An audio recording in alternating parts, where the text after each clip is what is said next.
안녕하세요. 저는 결혼한 지 4년 만에 이혼하게 된 30대 이혼녀입니다. 얼마 전까지 쉽지 않은 시간을 보내고 갓난 딸아이와 함께 겨우 일상을 회복 중이에요. 제 사연도 라디오에 보내보고 싶었는데 직장 복직을 하기까지 얼마 남지 않은 휴식 시간에 올려보는 게 좋을 것 같아서 컴퓨터를 켜게 되었습니다. 시간 여유 되신다면 제 이야기 한번 들어봐 주세요. 저랑 남편은 같은 회사에서 사내 연애로 만나 결혼을 하게 되었습니다. 서울에서 일을 해서 서울로 신혼집을 구하고 싶었는데 생각보다 돈 많이 들어서 경기도로 이사를 했어요.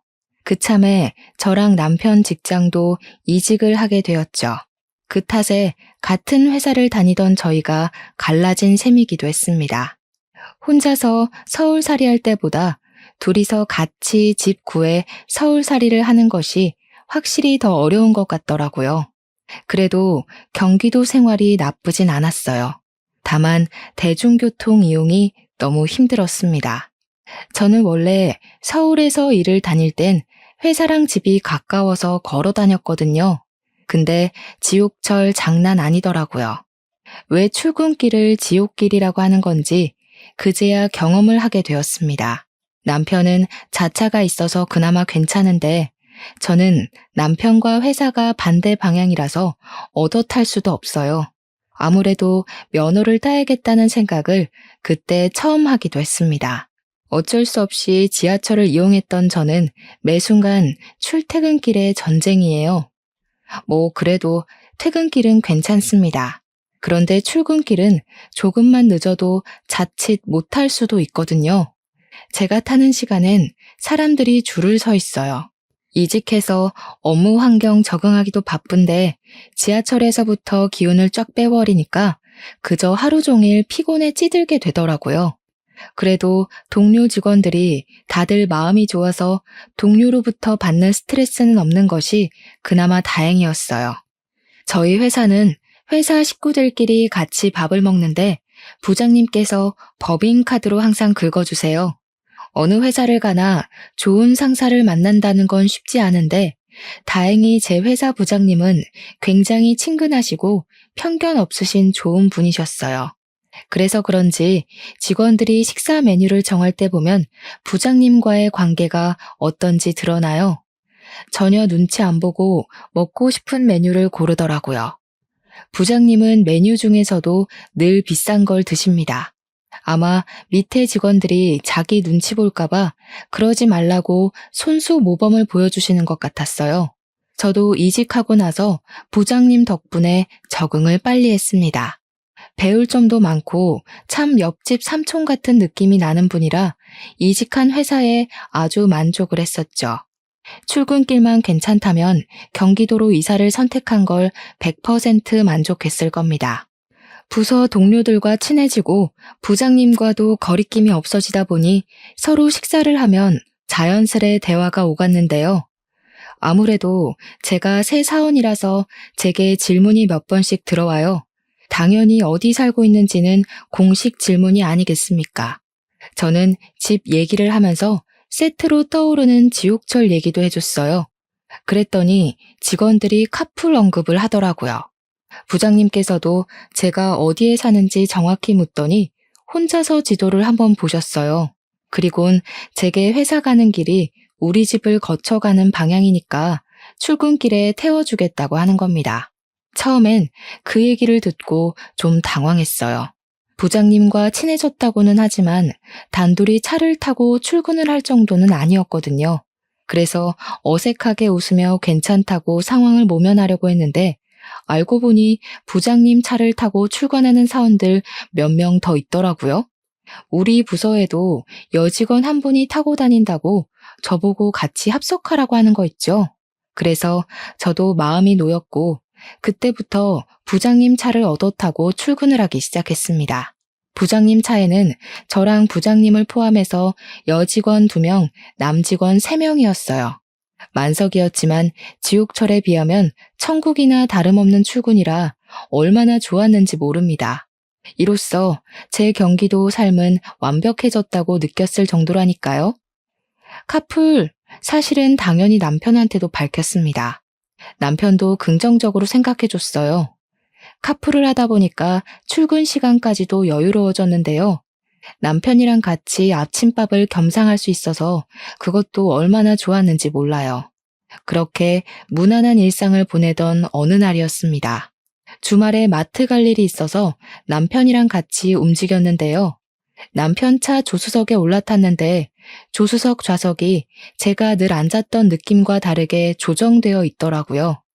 남편한테 혹시 여기 누가 탄 적 있냐고 물었더니 남편이 아침에 동료 직원을 카풀한다고 하는 겁니다. 카풀한다고? 왜 말 안 했어? 언제부터 했는데? 뭐, 바빠서 말한다는 게 까먹은 거지. 그 직원도 너처럼 지하철 때문에 골치 아프다길래 어차피 가는 길이라 내가 태워준다고 했어. 남편은 제 질문에 심드렁한 태도를 보이면서 자꾸 주제를 돌리려고 딴말을 시전했습니다. 그 모습이 너무 부자연스러워 보였어요. 그렇다고 제가 딱히 뭔 말을 더 할 게 없어서 그냥 그렇게 상황이 넘어가긴 했습니다. 그래도 영 찝찝함이 가시지 않길래 그 뒤로 남편을 유심히 주시하게 되었어요. 그대로 며칠이 더 흐른 후 저는 우연히 남편 폰을 볼 기회가 있었습니다. 남편은 잠금을 귀찮아하는 타입이라 늘 풀려 있어요. 남편 잠깐 자리 비웠을 때 채팅창을 들어가 봤더니 가장 최근 대화창에 의문의 여자 프로필이 있더라고요. 그 여직원과 대화를 많이 한 것 같길래 눌러봤어요. 그렇게 저의 찝찝함은 최대치로 상승해버렸습니다. 대화 내용을 보니까 남편이 카풀해준다는 동료 직원이 여직원이더라고요. 물론 단순히 남편과 같이 출근하는 직원이 여직원이라서 제가 이러는 게 아닙니다. 그 여직원과 나눈 대화 내용이 기분 나빠서 그래요. 서로 주고받는 대화가 연인이라 해도 만무할 만큼 너무 알콩달콩 하더라고요. 여직원이 무슨 아침에 간단한 과일이나 간식, 커피를 챙겨온다고 하면 남편이 눈웃음 보내면서 너무 좋다고 그 어린 여직원을 칭찬하고 띄워주고 난리인 거 있죠. 제일 마지막에 한 멘트에는 심지어 여직원이 남편에게 하트 이모티콘까지 보내놓은 거 아니겠습니까? 대리님, 내일 봬요. 제 꿈꾸세요. 이런 말을 왜 하는 걸까요? 거기에 남편은 또 뭐라고 답해놓은 줄 아시나요? 결혼하고 나서 저한테는 생전 이모티콘 안 써주던 남편이 그 여직원에게는 사랑의 총알을 쏘는 이모티콘을 보내놨네요. 이건 남편에게 안 물어볼 수가 없어서 저는 당장 남편에게 가서 숨기지 않고 남편에게 물어봤어요. 당신 카풀하는 직원이 여직원이었어? 왜 말 안 했어? 그 여직원이랑 단둘이 출근하고 있는 거야? 설마 퇴근도 같이 해? 내 폰 봤냐? 왜 남의 폰을 함부로 보고 난리야? 카풀하는 게 뭐? 그래 한다. 너도 카풀하면서 뭘 그렇게 정색해? 너는 되고 나는 안 돼? 내가 남 직원이랑 단둘이 타고 다니니? 둘이 대화한 거 보니까 그 여직원이랑 아주 신혼부부가 따로 없던데? 같이 출퇴근하는 거면 차만 얻어 타면 되지. 뭐하러 도시락을 싸고 커피를 챙겨오고 난린데. 그리고 당신 회사는 사원이 대리한테 내 꿈꾸라고 그러니? 막 하트 보내고? 아, 좀. 지금 하고 싶은 말이 뭔데? 내가 바람 피운다는 거냐? 야, 너 그거 정신병이야. 내가 무슨 스킨십을 했냐? 모텔을 갔어? 누가 보면 의부증이라고 보겠네. 이상한 소설 좀 쓰지 마. 무슨 말도 안 되는 소리라고 있어. 남편은 제게 성질을 와락 내면서 쌍욕까지 했습니다. 제가 여러 번 물은 것도 아니고 그날 처음 한번 물어본 거였어요. 그런 저를 정신병 취급까지 하는 남편에게 저도 서운하더라고요. 남편이 제게 해준 해명은 하나도 와닿지가 않고 시원하게 찝찝함이 사라진 것도 아닌데 되레 욕을 먹어버렸으니 남편이 너무 미웠습니다. 한편으로는 제가 본 의심스러운 정황이 사실일지도 모른다는 생각에 겁도 났어요. 그래서 그날은 저도 화가 나고 눈물 나서 서울에 있는 친정집으로 가버렸습니다. 부모님이 갑자기 찾아온 저를 보고 놀랐고 저는 굳이 남편과 있었던 일을 안 숨기고 얘기해줬어요. 난감했던 부모님은 제가 친정에 있다는 걸 몰래 남편에게 연락해서 알려줬나 보더라고요. 그날 밤에 남편이 찾아왔는데 친정 부모님께 줄 선물하고 제 것도 챙겨서 온 겁니다. 그리고 남편이 제게 먼저 잘못했다고 용서를 빌었어요. 내가 미안해. 그래도 이렇게 갑자기 친정으로 와버리면 어떻게 해. 장모님께서 전화와서 그렇게 얘기하는데 내가 얼마나 간 떨어질 뻔했는지 알아? 남의 집 귀한 딸내미 흠집냈다고 생각하실까봐 얼마나 노심초사했다고. 당신이 생각하는 그런 거 진짜 아니야. 그 여직원이 애교가 많아서 그랬을 뿐이야. 그 여직원이 애교 많고 안 많고가 중요한 게 아니잖아. 당신이 그걸 왜 받아주고 있냐고. 당신은 내가 다른 남자랑 하트 이모티콘 주고받고 아침마다 둘이서 도시락 까먹고 하면 좋겠어? 당연히 싫지. 상상만 해도 질투나네. 미안하다. 내가 입장 바꿔서 생각해봤어야 했는데 실수했어. 다신 안 그럴 테니까 그만 집에 돌아가자. 그럼 약속해. 카풀하지 않기로. 나도 다시 지하철 타고 다닐 테니까 당신도 이제부터 혼자 다녀. 아무도 카풀하지 마. 좀 유치하다 생각하실 수도 있지만 이렇게 확실히 싹을 잘라놔야 다음에 더 큰 문제가 안 생긴다고 생각했어요. 다행히도 남편은 제 입장을 이해해줬고 카풀도 안 하겠다고 수긍해줬습니다. 그래서 저는 그날 밤늦게 남편과 신혼집으로 돌아갔어요. 우린 그렇게 잠깐의 위기를 넘기고 무난하게 또 잘 살았습니다. 제 출근길은 다시 지옥철이 되었지만 다니다 보니 익숙해져서 괜찮았어요. 또 대중교통 이용하니까 생활 운동도 되는 것 같고 좋더라고요. 그러던 어느 날 제가 남편 차 트렁크에 볼 일이 있어서 남편 차키를 대신 들고 남편 차를 찾은 날이 있었는데요. 할 일을 하다가 우연히 조수석 방향을 보게 됐어요. 그런데 조수석 좌석이 좀 이상한 겁니다. 하던 일을 멈추고 조수석으로 가서 확인을 해봤더니 조수석 등받이가 뒤로 확 젖혀져 있는 거 아니겠어요? 조수석이 젖혀져 있을 일이 뭐가 있을까요? 제가 운전을 안 해서 운전자 행동에 대해 잘 아는 건 아니지만 조수석을 완전히 젖힐 만한 일이 뭐가 있나요? 알고 계시면 코멘트 좀 부탁드립니다. 어쨌든 제가 몰라서 그럴 수도 있지만 일단 저는 그게 이해가 안 되었다는 거예요. 그래서 남편한테 가서 또 따지듯이 물었습니다. 왜 조수석이 뒤로 넘어가 있냐고 말이죠. 아, 운전하다가 피곤해서 갓길에 차 대고 눈 좀 붙였어. 운전하다가 졸리면 조수석에서 그렇게 자는 운전자들 많아. 그럼 운전석을 넘겨서 자면 되는 거 아닙니까? 왜 불편하게 조수석까지 넘어와서 자는 거죠? 이해 안 되는 부분은 여전히 많았지만 괜히 더 질문했다가는 싸울까봐 넘어가야 했어요. 솔직히 설마 또 카풀하고 있냐고 여자랑 딴짓한 거 아니냐고 묻고 싶었거든요. 근데 참았어요. 근거 없이 남편을 몰아붙이고 싶진 않았습니다. 그 일은 그냥 그렇게 넘어갔어요.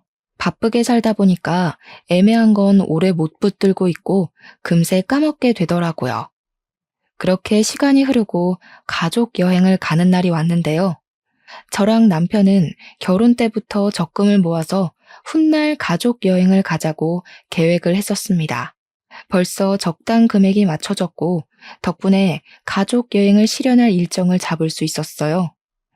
이번 여행은 해외로 가는 거라서 친정이랑 시댁을 다 모아서 떠나기로 했습니다. 그래서 이미 한 달 전에 티켓이랑 호텔, 식당 등등 다 예매를 마친 상태였어요.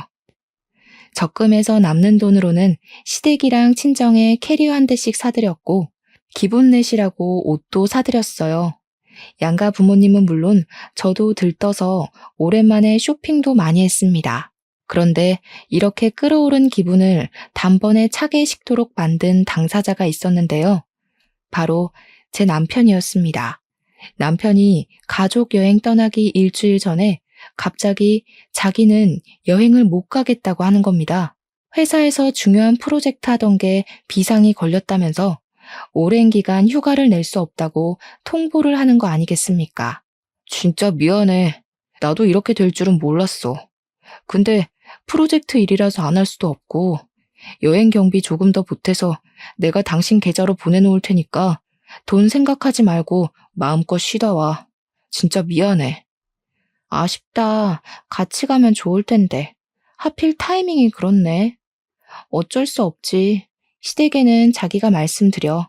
우리 집엔 내가 말할게. 원래 같이 가기로 한 상황에서 구성원이 한 명 빠지면 괜히 김 빠지잖아요. 그때 제 기분이 딱 그랬어요. 하지만 어쩌겠어요. 저도 남편과 동종업계 사람이라서 프로젝트에 비상이 걸리면 휴가 반납해야 된다는 거 누구보다 잘 알고 있거든요. 많이 아쉬웠지만 어쩔 수 없었어요. 결국 남편 빼고 양가 부모님 모셔서 가까운 여행지로 떠났습니다. 고맙게도 남편이 공항까지는 데려다 주고 갔어요. 나중에 귀국하는 날에도 마중 오겠다고 약속해 주었어요. 남편의 배웅을 받을 때는 마치 영영 이별하는 것처럼 속상했는데 놀다 보니까 또 그런 건 금방 잊히더라고요. 그래도 한 번씩은 남편도 같이 왔으면 좋았을 텐데 하는 아쉬움이 불쑥불쑥 튀어나왔어요. 양가 부모님은 저더러 낙오된 놈 생각 말고 노는 데에 집중하라고 했지만 그래도 제가 남편의 배우자 아닙니까? 남편은 제가 꾸준히 챙겨야지 누가 하겠어요. 한참 돌아다니면서 실컷 먹고 저녁 식사는 호텔 레스토랑을 예약해 놓았습니다. 마침 저희가 그 호텔에 묵었기 때문에 잠깐 옷 갈아입는다고 숙소로 흩어졌어요. 남편이 왔다면 같이 사용했을 호텔에서 저 혼자 덩그러니 침대에 앉아 휴대폰을 확인했습니다. 여유 시간이 있어서 남편한테 연락해 보려고요. 때마침 남편한테 먼저 문자가 와 있더라고요. 잘 노는지 궁금해서 연락했겠구나 싶은 생각을 하면서 확인했는데 그 문자 내용이 좀 이상했습니다. 저기요, 나 회식 끝났어. 이제 차 타거든? 집에 가서 많이 사랑해 줄게. 기다려. 제가 여행을 떠나서 집에 없는 거 알 텐데 남편이 왜 이런 문자를 보냈지? 처음에는 당황스러웠어요. 근데 생각할수록 뭔가 수상하게 느껴지더라고요. 저는 바로 남편한테 전화를 걸었습니다. 안 받더라고요. 계속 걸었어요. 근데 거는 족족 고의로 끊어지기만 하더니 나중에는 아예 전화가 꺼져 있다는 신호음이 들렸습니다. 그 뒤로도 여행 내내 남편에게서 연락이 안 되었어요. 이거 정말 수상하지 않습니까? 이건 제가 남편에게 따지고 들어도 의부증이냐는 욕먹을 이유 없는 거 아닌가요? 여행을 오고 당일만 즐거웠지 저는 남편 때문에 신경 쓰여서 남은 여행 기간 동안 엄청난 스트레스를 받으며 보냈습니다. 한국으로 돌아갈 날만 기다리며 칼을 갈았어요. 그리고 드디어 한국 귀국날. 원래라면 남편이 데리러 오기로 했는데 연락이 안 되니까 저는 양가 부모님께 택시비를 챙겨드리고 배웅해야 했습니다. 저도 택시를 타고 바로 집으로 갔어요. 남편은 당연히 출근을 해서 없는 시간이었습니다. 저는 도착하자마자 가방 정리도 안 하고 옷도 안 갈아입고 바로 집을 뒤졌어요. 아니, 딱히 뒤질 필요도 없었습니다. 화장실 들어가자마자 쓰레기통에 보이는 피임 도구 포장지를 보고서 남편의 불륜을 확신했어요. 남편이 평소 청소하는 걸 잘 못해서 제가 가족여행 가기 전에 쓰레기를 한번 싹 다 정리해주고 갔거든요. 근데 갔다 왔더니 저도 모르는 껍데기가 떡하니 있네요? 이거 완전 증거물 아닙니까? 단단히 화난 저는 남편이 퇴근하는 시간까지 씻지도 않고 기다렸다가 마주했어요. 슬그머니 들어온 남편은 제가 무어라 한마디 하기도 전에 제 앞으로 다가오더니 다짜고짜 무릎을 꿇었습니다. 밑도 끝도 없이 미안하다고만 하길래 그런 식으로 상황을 무마하려는 것 같아서 제가 구체적으로 물었어요. 대체 그 문자 뭐냐고, 나 몰래 바람 피우냐고 따지면서 꼬치꼬치 캐물었습니다. 그랬더니 남편이 제가 여행 가 있는 내내 마땅한 변명거리를 못 찾았던 건지 끝내 불륜 사실을 인정했어요. 미안해 여보. 내가 진짜 정신 나갔었나 봐. 잠깐 현혹되었던 거지 절대 진심 같은 건 없었어. 무슨 말을 해도 여보한테 핑계로 들릴 거 아니까 말도 제대로 못하겠는데 나 진짜 한 번밖에 안 했어. 뭐? 지금 그걸 변명이라고 해? 이런 식으로 행동해놓고 지난번에 나더러 의부증이니 정신병이니 그랬던 거냐? 그때 그 카풀 여직원이랑 바람 피운 거지? 그년이랑 나 몰래 계속 카풀도 했지? 그건 진짜 아니야. 카풀은 당신이랑 약속했을 때 진작에 끝냈어. 그냥 그 애가 갑자기 자기 애인이랑 헤어졌다고 술 한잔 해주면 안 되냐고 해서 밖에 춥기도 하고 우리 집에서 간단하게 한잔 했는데 그래서 잤다. 심지어 우리 집을 데리고 왔네. 그래, 그랬겠지. 그랬으니까 미처 뒤처리도 제대로 못하고 나한테 걸렸겠지. 나 더 이상 당신이랑 할 말 없어. 그냥 이혼하자. 더 말 안 하고 자리에서 일어나는 저를 남편이 급하게 붙잡았습니다. 처음에 한 번 봐줬으면 됐지. 뭐가 예쁘다고 두 번씩이나 봐주겠나요? 꼴도 보기 싫어서 저는 남편을 무시하고 친정에 전화했어요. 이혼하겠다고 말이죠. 그러고는 시댁엔 남편더러 말하라고 했습니다. 만약 거짓말로 이를 시 내가 직접 상간녀 데리고 시댁 찾아갈 거라고 해줬더니 남편이 한껏 기죽어서는 알겠다고 하더군요. 그리고 저는 그날 각방을 썼습니다. 다음날 이혼 합의서를 준비할 생각이었어요. 그렇게 다음날 아침이 되었고 남편 출근하고 아무도 없는 오후에 누가 찾아왔습니다. 마침 저는 여행 때문에 피곤해서 쉬려고 연차 하루를 더 내서 집에 있는 상황이었거든요. 그 시간에 올 사람은 남편 말고는 없는데 혹시 시댁에서 찾아온 건가 싶어서 인터폰을 확인했어요. 그런데 처음 보는 아가씨가 서 있더라고요. 누구냐고 물었더니 돌아오는 답변이 아주 기가 막혔습니다. 세상에나 제가 가족여행 가 있을 때 남편이 실수로 제게 보냈던 문자의 진짜 주인공이시더라고요. 남편의 상간녀란 말입니다. 꼴에 한 번 와봤다고 이 집을 또 찾아온 게 너무 웃긴 거 있죠? 낯짝 두껍게 제가 있는 시간을 알고 찾아온 것 같았어요. 무슨 소리를 하려고 왔나 궁금해서 문을 열어줬습니다. 일단은 제가 먼저 상간녀에게 통성명 없이 통보했어요. 이혼해 줄 테니까 남편 데리고 살라고 했죠. 그랬더니 갑자기 상간녀가 냅다 무릎을 꿇대요. 죄송해요, 사모님. 제가 죽을 죄를 지었어요. 그러니까 제발 이혼은 하지 말아주세요. 저희 그렇게 오래 만난 거 아니고 진지한 사이도 아니거든요. 진짜 잠깐 제정신 아니었던 거예요.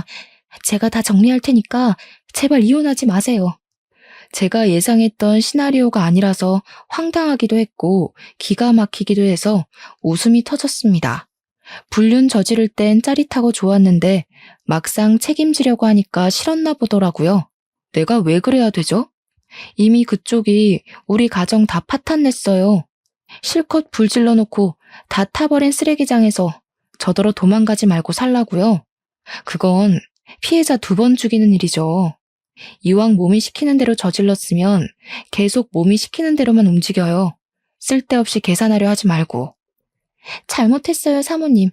다시는 대리님 앞에 나타나지 않을게요. 저 때문에 대리님이 흔들린 거니까 제가 알아서 떨어져 나가면 대리님도 다신 한눈 안 팔 거예요. 제발 부탁드려요. 너무 화가 났습니다. 상간녀가 뻔뻔한 표정만 지어도 바로 머리채를 잡아버리려고 했는데 이렇게 두 손 싹싹 빌면서 용서를 구하니까 진짜 돌아버리겠더라고요. 솔직히 이혼하지 말라는 상간녀 말에 안 흔들렸다면 거짓말입니다. 요즘은 이혼이 예전보다 쉽긴 해도 저는 제 인생의 결혼 실패 이력을 남기고 싶지 않았거든요. 무슨 욕을 하셔도 달게 받을게요. 근데 이혼만큼은 제발요. 대리님이 사모님 많이 좋아하고 계세요. 그런데 이혼하면 두 분 너무 속상하실 거잖아요. 제가 불청객 맞으니까 제가 알아서 빠져준다고요. 불청객이 사라져주겠다는데 굳이 이혼할 필요는 없지 않으세요? 지금 장난해요? 학교에서 반성문 쓰는 겁니까? 실컷 불륜행각 다 저질러서 잘 사는 가정 어지럽혀 놓고 어쩜 뻔뻔하게 이혼을 하지 말라고 해요? 그쪽이 뭔데 내 선택에 이래라 저래라 간섭하는 거냐고요. 상간녀는 자기 때문에 이혼만은 말아달라 사정하고 겨우 떠났습니다. 그 뒤로 저 진짜 많이 고민했어요. 뒤도 안 돌아보고 이혼을 하려고 했는데 남편과 상간녀가 서로 나서서 용서하고 이혼을 말리는 꼴이니 안 그래도 머릿속 복잡해 죽겠고 어떤 방향으로든 결론을 내고 싶었습니다. 그러나 하필 그 시기에 뜻밖의 소식이 찾아왔어요. 황당하게도 제가 임신을 해버린 겁니다. 임신한 걸 한 달 좀 넘어서 알게 됐는데 아무래도 가족 여행 가기 전에 만들어진 아이 같았어요. 임신 때문에 더 이혼이 고민되었습니다. 솔직히 이혼하지 말자는 쪽으로 마음이 기울고 있었어요. 저는 남편에게 임신 사실을 알리면서 주먹으로 한 대 쥐어 박아줬습니다. 그러자 남편이 다시 무릎을 꿇으면서 앞으로는 절대 바람 안 피운다고 울면서 매달리더군요. 결국 저는 아기 때문에 이혼을 포기하게 되었어요. 아기에게 완연한 가정을 선물해주고 싶었거든요. 그렇다고 제가 남편을 용서한 건 아닙니다. 저는 남편의 실수를 절대 잊지 않고 남편 태도를 지켜봤어요. 의외로 남편은 제가 출산을 할 때까지 연애 때도 안 보여줬던 사랑과 노력을 쏟아붓더라고요. 퇴근하면 바로 집에 오는 것은 기본이었고, 제가 먹고 싶다는 게 있으면 새벽 늦게라도 동네를 다 돌아서 갖다 바쳐줬어요. 매일 밤 자기 전에 마사지도 해줬고, 틀살 크림은 저보다 더 꼼꼼하게 챙겨서 발라주었습니다. 남편은 정말 지극정성이었어요. 10번 찍어 안 넘어가는 나무 없듯이 저도 남편의 한결같은 헌신에 끝내 마음이 풀리고 말았습니다. 저는 그렇게 남편에게 공주 대접을 받으면서 무사히 순산을 했어요. 아주 예쁜 딸을 낳았습니다. 남편이 딸을 안으면서 세상을 다 가진 얼굴을 만들었을 때 그 순간 저는 남편과의 관계에서 더 없는 행복을 느꼈어요. 남편이 건네는 손을 맞잡으면서 우리 더 열심히 살자고, 우리 딸같이 잘 키워보자고 서로 다짐하고 약속했습니다. 가족 하나 더 생겼을 뿐인데 집안 분위기가 많이 바뀌었어요. 조금 더 가족이란 울타리가 단단해진 느낌이었달까? 어쨌든 하루하루가 바쁘면서도 행복했습니다. 이렇게만 행복할 수 있게 해달라고 틈만 나면 속으로 빌기도 했네요. 하지만 또 너무 행복하면 불행이 찾아온다는 말이 있잖아요. 그게 괜히 나온 말이 아닐 거란 말이죠. 그래서 한편으로는 왠지 모를 불안을 느끼기도 했습니다. 아니나 다를까 끝내 제게는 더 이상 참지 못할 불운이 또 닥치고 말았는데요. 어느 날 남편이 새벽에 자다가 갑자기 벌떡 일어나더니 허겁지겁 옷을 입기 시작하더라고요. 덩달아 놀란 저도 몸을 일으키며 왜 그러냐고 물었는데 남편 하는 말이 부장님 아내가 상을 당했다고 하는 겁니다. 그 말에 저도 당황해서 얼른 남편의 검은 옷 찾아주고 양말까지 챙겨주었어요. 세수도 못하고 나가는 남편을 위해서 대충 물티슈로 눈곱만 정리해준 뒤 배웅을 했습니다. 오늘 아침까지 못 들어올 것 같으니까 나 신경 쓰지 말고 자. 우리 딸한테 무슨 문제 있으면 바로 연락하고. 우리 걱정하지 말고 당신 운전 조심해. 서울이라고 했지? 이 새벽에 언제 거기까지 가냐. 졸릴 것 같으면 차에 있는 껌 꼭 씹어. 남편은 제게 걱정 말라고 괜히 깨워서 미안하다며 제 이마에 뽀뽀를 해주고 나갔습니다. 그렇게 치밀하게 준비해서 나가더니 결국 이 모든 게 거짓말이란 걸 알았을 때 정말 괴로웠어요. 알고 보니까 남편이 그리 바쁘게 튀어나간 것이 부장님 아내 상이 아니라 상간녀 출산 때문이었더라고요. 그걸 제가 어떻게 눈치챘는지 말씀드릴게요. 급하게 나간 남편 때문에 잠이 깬 저는 우리 딸이 잘 자는지 살피다가 일찍 깬 김에 세탁기 예약 맞추려고 빨래 뒤졌거든요. 근데 그 순간 낯선 냄새가 코로 훅 들어오더라고요. 저도 남편도 누구도 쓰지 않는 향수 냄새였습니다. 그래서 저는 그 옷을 찾아 일일이 냄새를 맡아봤고 유독 심하게 냄새가 나고 있는 남편의 등산복 바지를 발견했어요. 바로 그 옷 뒤졌는데 뒷주머니에서 웬 영수증이 있길래 살펴보니까 상표가 어느 산부인과더라고요. 그때 저는 잊고 있던 과거의 트라우마가 바로 도졌습니다. 제가 남편의 부장님을 모르는 게 아니거든요. 남편이 신혼 때에 직장 사람들을 집으로 데려온 적이 있어서 안면을 튼 사이입니다. 그래서 저는 확인을 하고 싶었어요. 그렇다고 늦은 새벽에 민폐를 끼칠 순 없어 뜬 눈으로 남은 새벽을 다 지샌 후에 다음날 아침까지 기다렸다가 일찍 부장님께 연락해봤습니다. 부장님 연락처는 남편 회사에 전화만 해도 부장님 책상으로 연결될 수 있었어요. 안녕하세요, 부장님. 저 김지훈 대리 와이프입니다. 남편 혼자만 보내서 죄송해요. 저도 같이 갔어야 했는데 딸이 있어서 못 가보고 이렇게 전화만 드려요. 아, 김지훈 대리 알죠? 근데 무슨 말씀이신지 이해가 잘 안 되네요. 김지훈 대리를 어디에 보냈다는 거죠? 오늘 연차를 낸 걸로 알고 있는데요. 네? 사모님께서 상을 당하셨다고 들었는데 아닌가요? 저는 그때 부장님의 불쾌한 헛기침을 들었습니다. 역시 이 모든 건 남편의 핑계였다는 것이 밝혀진 셈이었어요. 남편에 대한 불륜을 확신했죠. 저는 바로 부장님께 사과를 드린 후에 남편을 어떻게 맞이할지 생각했습니다. 근데 나중에 오후 좀 넘어가니까 남편한테 따로 문자가 오더라고요. 문자를 보면서 진짜 온갖 정남이가 다 떨어졌어요.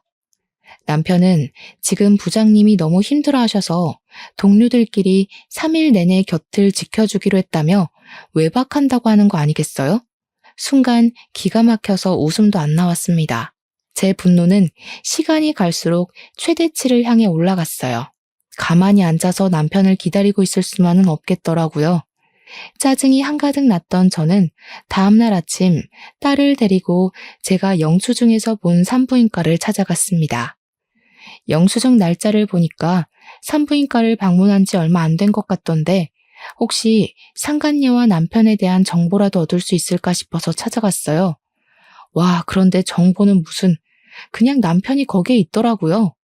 병원 직원들에게 상간녀 이름을 물어보니 그 즉시 병실 호수를 알려주는데 그 순간 숨이 턱 막혔습니다. 직원들이 알려준 곳으로 가서 문 열었는데 우습게도 둘 다 아직 꿈나라인 거 있죠? 들어가서 제대로 구경해보니까 여자 얼굴은 좀 낯익더라고요. 누군가 했더니 지난번에 저한테 이혼하지 말랬던 그년 아니겠습니까? 두 사람 꼬락서니가 기가 막혀서 그걸 그대로 지켜보기가 싫었어요. 저는 바로 주위에 있는 가습기 물 뽑아서 자고 있는 남편 얼굴에 확 들이부어 버렸습니다. 남편이 쌍욕하면서 깜짝 놀라 깨더니 저를 발견하곤 더 놀란 얼굴을 했어요. 순식간에 산만한 분위기에 상간녀도 잠에서 깼습니다. 상간녀 또한 저를 알아보곤 꽤나 당황하더라고요. 저를 보면서도 꿀먹은 벙어리처럼 아무 말도 못하는 그들을 향해 저는 참아왔던 분노를 터뜨렸습니다. 야, 당신 내가 이혼하자고 할 때 왜 잡았니? 니녀는 내가 이 새끼 가지라고 했을 때 왜 싫다고 밀어냈어? 그래놓고 지금 이거 뭐 하자는 건데? 사람 속 뒤집어 놓는 악취미라도 있는 거야? 둘이 그게 통해서 계속 만났던 거냐? 이 쓰레기들이 보자 하니까 사람 바보 만드네? 여보, 어떻게 여기를 알고 왔어? 아니, 지금 여보가 오해한 거야. 내가 나가서 설명해 줄게. 몸도 성치 않으면서 애까지 데리고 이런 데로 오면 어떡해? 남편은 당황해서 많이 흥분한 저를 밖으로 내보내려 했습니다. 저는 그런 남편의 손길을 뿌리친 뒤 귀싸대기를 시원하게 날려주었어요. 그러고는 재차 이혼을 통보해 줬습니다. 그러니 남편이 또다시 제 앞에 무릎을 꿇더군요. 이제 보니까 저와 남편의 관계가 마치 쳇바퀴 돌듯 제자리를 계속 돌고 있다는 걸 그때야 느꼈습니다. 내가 잘못했어. 쟤랑 따로 살림 차릴 생각은 전혀 없었어. 갑자기 애가 생기는 바람에 그냥 애 낳는 것만 봐주고 연 끊으려고 했다고. 나한테는 당신이랑 우리 아윤이밖에 없어. 믿어줘. 와, 이거 정말 정신 나간 놈이네. 나한테 정신병 어쩌고 하더니 너야말로 머리가 어떻게 된 거 아니냐? 즐길 거 다 즐기고 애까지 낳으면서 양쪽 살림하고 있던 주제에 나랑 내 딸을 입에 담아? 감히 그 더러운 입으로 우리 아윤이를 언급해? 야, 꺼져. 너 같은 쓰레기 다시 주워 담기 싫으니까 전현한테 꺼져버리라고. 안 돼, 여보. 나한테 쟤는 아무것도 아니라니까. 나 진짜 당신이랑 딸 위해서 잘해보려고 마지막으로 해결하러 온 거야. 그동안 내가 당신한테 얼마나 잘했는지 알잖아. 넌 날 호구로 보는 거니? 우리 아윤이 태어난 지 아직 100일도 안 됐거든? 근데 저 여자 이제 출산했잖아. 저 여자가 네 애를 임신했다는 게 뭔 소리겠어? 네가 나한테 잘하는 척 연기하면서 전현이랑 붙어먹고 있었단 소리 아니야. 남편이 개소리 시전하는 게 어처구니 없어서 소리를 빽 질러버렸습니다. 우리 딸이 놀라서 울길래 모자를 살짝 눌러서 귀를 막아주었어요. 그 와중에 남편은 빼도 박도 못하게 걸렸다고 생각을 했는지 금세 사색이 되어서는 이제 변명도 안 하고 잘못했다고 용서만 구하더군요. 그때 잠자코 입 닫고 있던 상간녀가 자기 딴에도 위기를 느낀 건지 뒤늦게 나서기 시작했는데요. 사모님, 오해하지 마세요. 저 애 보육원이나 베이비박스에 버릴 거예요. 태어나면 오빠랑 다신 연락 안 하기로 했어요. 그러니까 제발 오빠랑 헤어지지 마세요. 저 유부남 때문에 인생 망하기 싫다고요. 아직 새파란 청춘인데. 이런 정신 나간 여자 본 적 있으십니까? 상간녀가 정신 나간 소리를 해대는데 진짜 철딱서니가 없더라고요. 보육원이나 베이비박스에 버리다니 아이는 무슨 죄입니까? 유부남이랑 실컷 즐겨놓고 청춘 망할까봐 겁이 난다니. 이거 제가 이해해줘야 되는 건가요? 저는 웬만하면 산모한테 손찌검을 안 하려고 했거든요. 근데 전혀 나불대는 입술이 끝까지 이기적이라서 도무지 못 들어주겠더라고요. 그래서 우리 딸이 혹시 울면 먹이려고 타왔던 분유를 꺼내서 그 상간녀 얼굴에 쳐 뿌려버렸습니다. 유부남한테 발목 잡혀서 청춘 아깝다고? 청춘 따질 시간에 분유 처먹는 것부터 다시 배워야겠는데 엄마 뱃속에서부터 이미 인생 망해서 태어난 게 무슨 청춘을 누린다고. 네 손으로 망친 네 인생 남더러 책임지라고 하지 마. 뭐라고요? 뭐 하는 짓이에요, 환자한테. 아무리 화가 나도 감히 산모한테 이러면 안 되죠. 상식이 없어요? 옷 다 버렸잖아. 옷 갈아입기도 힘들어 죽겠는데. 상식 없는 년한테 상식 없냐는 말 들으니까 우습네. 처음에 내가 이혼한다 했을 때 안 말렸으면 소송 같은 거 안 했어. 근데 지금 너 하는 꼬락서니 보니까 소송해줘야겠다. 내 남편이랑 회사 같이 다니지? 네 남자랑 사이좋게 해고 한번 당해봐. 남의 인생 망쳐놨으면 똑같이 당할 각오했어야지. 상간녀가 자기 분에 못 이겨서 저를 향해 소리를 지를 때 저는 황급히 제 딸의 귀를 막았습니다. 그리고 얼마 뒤에 간호사들이 병실로 뛰어들어왔어요. 그러거나 말거나 저는 그만 병실을 나서려고 했습니다. 그런 저를 남편이 붙잡으면서 여보 여보 거렸고 졸지에 간호사들은 이 병실의 산모가 상간녀라는 것을 알게 되었을 겁니다. 혹시나 직원들 헷갈리지 말라고 저는 남편을 내치면서 소송장 받을 준비하라고 선포해주고는 병원을 빠져나왔어요. 그대로 나온 저는 남편이 따라오는 걸 느껴서 급하게 택시를 잡아탔습니다. 택시 문을 닫았을 때 남편이 들이닥치려고 했는데 제가 빨리 출발해달라고 해서 남편을 따돌렸어요. 근데 산부인과 주차장이 지상에 있었거든요. 남편이 급하게 차로 뛰어가더니 제가 탄 택시를 따라잡는 거 아니겠습니까? 그때 저 정말 무서웠어요. 저렇게까지 쫓아올 만큼 간절한 줄 몰랐거든요. 그렇게 가정을 지키고 싶었으면 욕구에 무너지질 말았어야지. 이미 할 거 다 해놓고 봐달라뇨. 제가 뭐 돌아가기만 하면 그 자리에 그대로 있는 고양 같은 존재입니까? 이젠 남편의 똑같은 패턴에 흔들려줄 생각이 없었어요. 아무래도 제가 남편의 불륜에 내성이 생겨버렸나 봅니다. 어쨌든 출발한 지 한 3분 정도 지났을 때도 남편이 계속 쫓아오고 있었어요. 전화를 해서 그만하라고 했는데도 남편은 다시 기회를 달라는 소리뿐이었습니다. 그리고 그 순간이었어요. 전화를 끊으려는데 수화기 너머로 쿵 하는 소리가 들리더라고요. 뭔가 싶어서 돌아봤더니 남편 마음이 급했는지 저를 쫓아온다고 빨간 신호를 어겨버린 겁니다. 그래서 횡단보도 건너는 사람 쳐버린 거예요. 그걸 보고 너무 놀랐는데 이 정신 나간 놈이 사람들 다 보는 상황인데도 저를 붙잡으려고 뺑소니 하는 거 아니겠습니까? 결국 저는 기사님한테 급하게 말씀드려서 택시를 세웠습니다. 택시에서 내렸더니 사람들이 남편 차를 우르르 쫓아와 남편을 붙잡는 상황이 발생했어요. 남편은 저를 따라 차를 세웠고 차에서 내리는 순간 사람들에게 붙잡혀버렸죠. 사람들은 남편을 잡아 끌면서 경찰에 신고를 했습니다. 사람을 쳐놓고 어딜 도망가냐고 쓰레기 취급을 당했어요. 그 와중에도 남편이 제게 얘기 좀 하자고 소리를 지르길래 저는 오히려 사람들한테 도움을 청했을 뿐입니다. 저놈이 저랑 우리 딸을 위협한다고 말이죠. 그랬더니 사람들은 남편이 더더욱 제 곁에 못 오도록 막아주었어요.